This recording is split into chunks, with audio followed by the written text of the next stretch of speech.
A natureza da consciência humana é uma questão que tem intrigado filósofos e cientistas por séculos. Até mesmo propor uma definição para a consciência é complexo e controverso.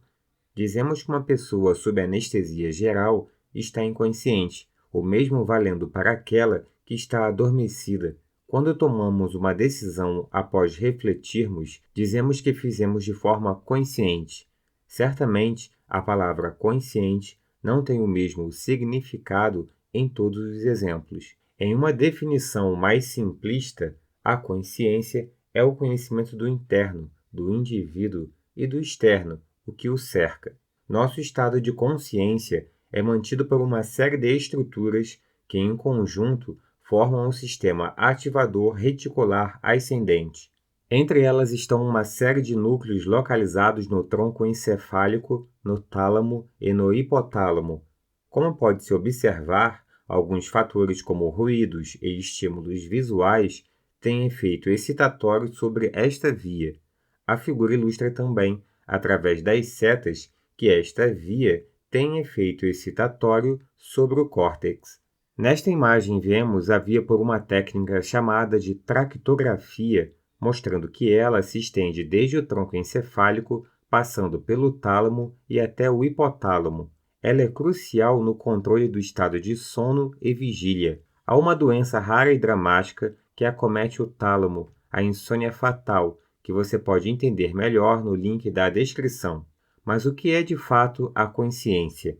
Em 1995, o filósofo David Chalmers propôs o que é conhecido como problemas fáceis da consciência e o problema difícil da consciência.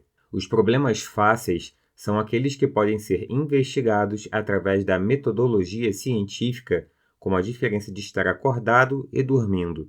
Tudo aquilo que envolve tomada de decisões e nosso estado de atenção pode ser avaliado cientificamente. O problema difícil da consciência refere-se à experiência. Por que percebemos o som de um piano? O som é a vibração do ar, o que percebemos é a interpretação do cérebro. Como percebemos uma cor como vermelha ou azul, se de fato a cor não existe, ela é fisicamente um comprimento de onda. A parte de entender como isso gera impulsos em nossos neurônios é a parte fácil.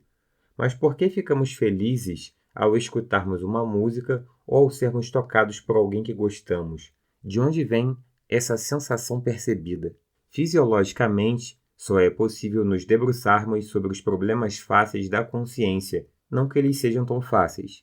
Christoph Koch, neurofisiologista americano e vencedor do Prêmio Nobel, definiu os correlatos neurais da consciência, que pode ser definido como os mínimos eventos neuronais suficientes para uma dada percepção consciente, ou seja, a mínima atividade neuronal para que o indivíduo perceba uma sensação. Veja este exemplo de um indivíduo observando um cão. É necessário um mínimo de atividade neuronal para que este indivíduo interprete a imagem como um cão. Uma abordagem experimental que tem sido utilizada para avaliar essa questão são as imagens biestáveis. Por exemplo, o que você vê? Você pode perceber um coelho ou um pato. Olhando para a figura, você consegue perceber um ou outro, mas nunca os dois ao mesmo tempo. O mesmo vale para esta imagem. Você pode perceber o contorno de um cálice ou de dois rostos frente a frente. Ambas estão ali, o tempo todo, mas ao tomar consciência de um, você não percebe o outro. Um outro exemplo bastante interessante é o da rivalidade binocular. Neste caso, diferentes imagens são observadas pelos dois olhos e a percepção consciente é alternada entre os dois olhos. Perceba este exemplo ilustrado. Há um fundo vermelho com linhas horizontais e um fundo verde com linhas verticais. Como cada olho percebe uma imagem diferente, nossa percepção fica variando de uma imagem a outra o tempo todo. Isto tem relação com os correlatos neurais da consciência. Quando a mínima atividade neuronal requerida para perceber algo não é atingida, nossa consciência sobre ele desaparece. Agora observe o ponto piscando no centro da imagem. Olhe por um tempo.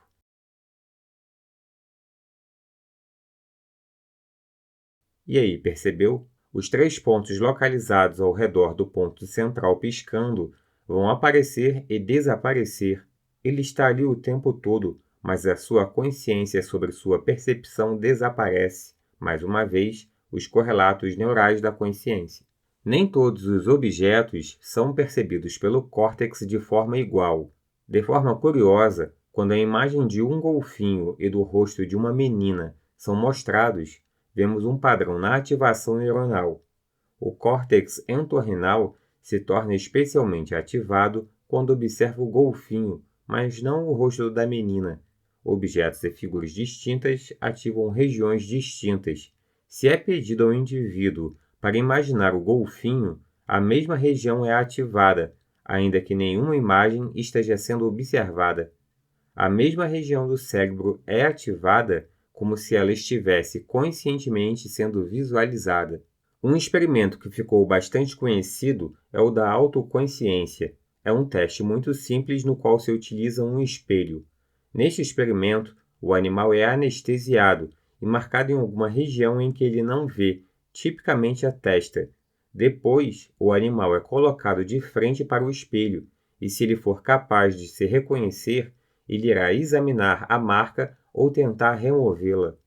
Poucas espécies passaram no teste, como alguns elefantes, algumas espécies de peixes, pássaros e grandes primatas. No entanto, hoje sabe-se que alguns animais podem ter autoconsciência e não passarem no teste. A primeira evidência de não mamíferos capazes de se reconhecer no espelho veio em 2008 em uma espécie de pássaro asiático.